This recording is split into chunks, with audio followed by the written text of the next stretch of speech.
Hello बच्चों, आज फिर आपके बोर्ड एग्जाम के लिए वेव ऑप्टिक्स का एक बहुत ही important derivation law of reflection by Huygens principle है ना। तो इसको इसको करते हैं। देखिए, ये नाम का है कहने का हाइगेंज प्रिंसिपल। सब लोग यहां पे कंफ्यूज होते हैं कि यार हाइगेंज प्रिंसिपल से कैसे करें। कहा ऐसा कुछ भी नहीं है, कहने को है। एक्चुअली हम इस डेरिवेशन को वेव फ्रंट, इसके कंसेप्ट को यूज करके इसको डिराइव करना होता है। यही मतलब है हाइगेंज प्रिंसिपल का। ठीक है, तो चलिए अब बात नहीं करेंगे, इसको स्टार्ट करते हैं कि कैसे करना है। बिल्कुल शॉर्ट में करना है, पेपर आपके बिल्कुल सर पे है, 2-4 दिन बचे हैं। तो कहेंगे, यहां पहले कुछ लिख देता हूं। हियर वी विल डिराइव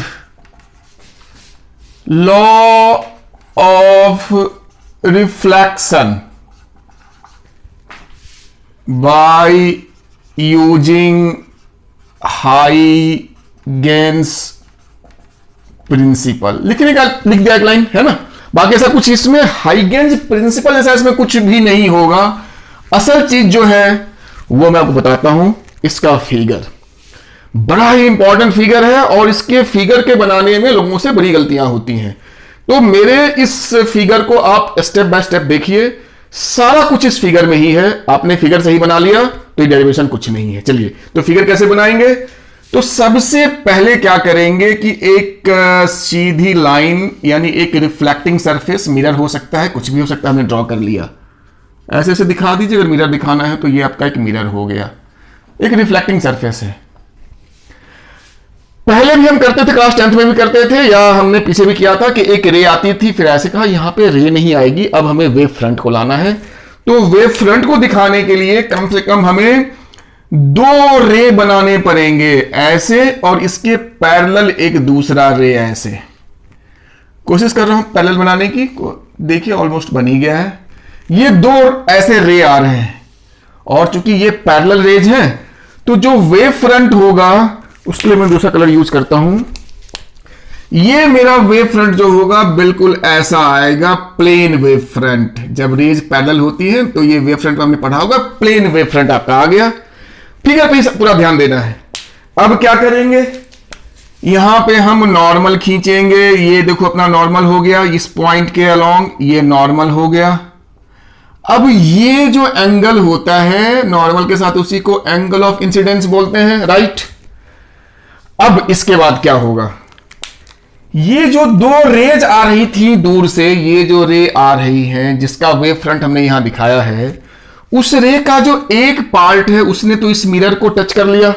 अब तो ये रिफ्लेक्ट करेगा, तो ये रे सपोज यहां से रिफ्लेक्ट करके इधर चला गया। ठीक है, ये रे मेरा, थोड़ा सीधा इसको बनाना है, ये रे मेरा ऐसे चला गया रिफ्लेक्ट होकर के।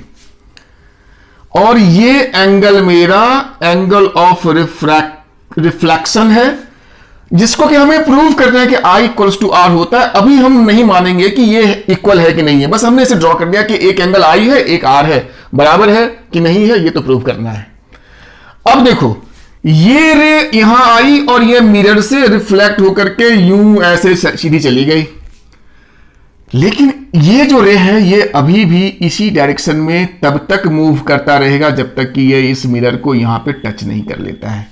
ठीक है, तो इस रे को यहां तक बढ़ाना है और इस रे को तब तक इधर बढ़ा देना है। अब यहां पे काम की बात क्या है कि चूंकि ये रे और ये रे एक ही मीडियम में है तो सेम टाइम में सेम डिस्टेंस ट्रेवल करेंगे। तो जितना डिस्टेंस इसने ट्रेवल किया होगा यहां आने में, उतना ही डिस्टेंस इसने ट्रेवल किया होगा इधर जाने में। तो लेट ये यहां पहुंचा जिस समय, उस समय ये रे यहां पहुंच गई। तो अब मेरा देखो, जो वेव फ्रंट का डंडा था वो तो इन्हीं दोनों पॉइंट्स के साथ था, तो अब ये पॉइंट उठ के यहां आ गया और ये पॉइंट उठ के यहां आ गया। तो मेरा वेव फ्रंट हम कह सकते हैं कि वो अब इसकी वजह से मेरा वेव फ्रंट यहां ऐसे आ गया। बाकी ये जो रे था मेरा, ये यहां से फिर रिफ्लेक्ट होकर के ये भी ऐसे निकल जाएगा, पैरेलल जैसे आया था वैसे ही पैरेलल निकल जाएगा। तो ये इंसिडेंट रे, फिर रिफ्लेक्ट होकर ऐसे, ये इंसिडेंट वेव फ्रंट, ये मेरा रिफ्लेक्टेड वेव फ्रंट। फिगर समझ में आ गया। इस फिगर में एक बात ध्यान रखना, मैंने वो गलती यहां नहीं की है पर आप लोग कर सकते हैं। ये जो दोनों रे हैं ये बिल्कुल जैसा मैंने बनाया है उतना ही आप स्लांट बनाएंगे। अगर आपने कुछ इसको यू बना दिया तो आपका ये फिगर जो है वो गड़बड़ होने का चांस है। क्या होगा चांस उसमें कि जब आप इसको यू स्लांट करेंगे तो आपका जो ये वेव फ्रंट है ये ज्यादा उठ जाएगा और वो नॉर्मल के साथ कोइंसाइड हो जाएगा, आपका फिगर खराब हो जाएगा। तो बी केयरफुल, जब भी आप ये फिगर बनाएंगे इसमें बड़ा ध्यान रखना है कि ये दोनों रे ऑलमोस्ट इतना स्लांट तो होना ही चाहिए। इससे अगर थोड़ा और स्लांट करेंगे तो और बढ़िया है। ठीक है, तो मेरा फिगर ऑलमोस्ट बन गया। ये मेरा इंसिडेंट रे, ये वेव फ्रंट इंसिडेंट, ये मेरा रिफ्लेक्टेड रे, ये रिफ्लेक्टेड वेव फ्रंट। तो सब अब जगह का थोड़ा नेम कर लेते हैं पॉइंट्स का। इसको मैं डाल देता हूं पॉइंट ए, ये पॉइंट बी, यानी मेरा ए बी वेव फ्रंट है और ए मेरा यहां आ गया तो ए डैश और मैंने इसको लिखा बी डैश। ठीक है, अब बाय ज्योमेट्री जो असल चीज है आप देखेंगे कि ये जो एंगल होगा, ये एंगल आई के बराबर होगा और सिमिलरली ये जो एंगल होगा आपका वो आर के बराबर होगा।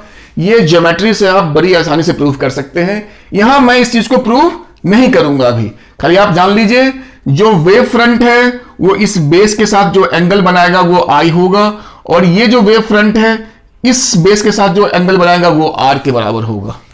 बहुत आसानी से आप इसको ज्योमेट्री में प्रूव कर सकते हैं। नाउ लिखेंगे हमारे पास, अब देखिए ये दो ट्रायंगल्स हैं, इन दोनों ट्रायंगल्स में हम करेंगे, लिखेंगे in triangle A B B dash, A B B dash and